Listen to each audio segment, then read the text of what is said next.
Let's see how to download and install VLC player on your Mac.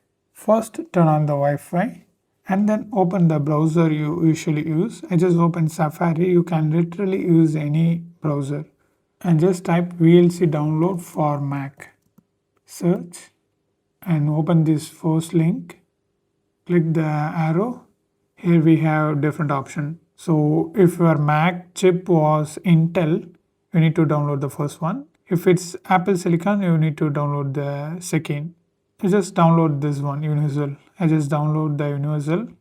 If you want to know the chip of your Mac, you need to click the Apple and about this Mac.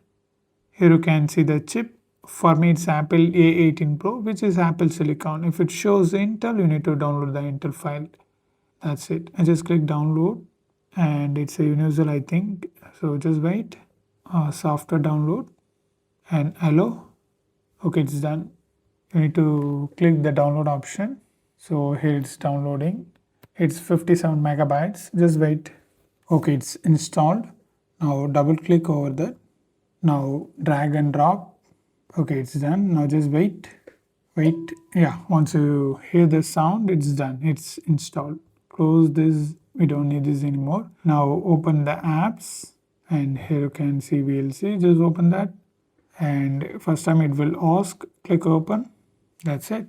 We open the VLC media. So this is how you need to do. And if you want to know more videos about MacBook, you need to watch this playlist.